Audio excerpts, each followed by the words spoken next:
How exactly did Russia fail to intercept the drones? The first major problem was saturation.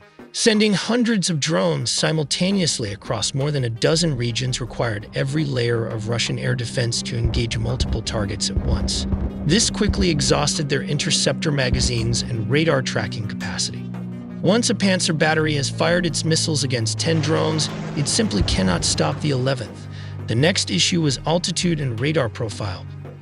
The LUDA has a high resistance to jamming and can vary its altitude during flight depending on the terrain below. A drone following a riverbed or a forest canopy at just 20 to 50 meters off the ground is almost completely invisible to radar systems designed to track high-flying aircraft and missiles.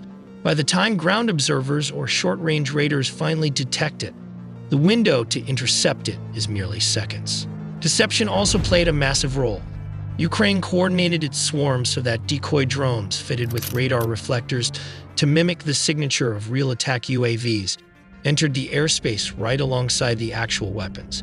Because radar operators cannot reliably distinguish a radar blip decoy from a real drone carrying a shaped charge warhead, they had to engage both. This forced them to waste precious missiles on ghost targets while the real drones closed in on the refinery. Furthermore, the attack utilized advanced final phase guidance.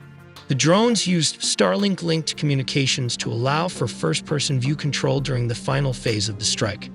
Even if Russian electronic warfare degraded the drone's autopilot, a human operator could take manual control in the last moments, actively steering around interceptors or aiming directly into a specific tank or processing unit.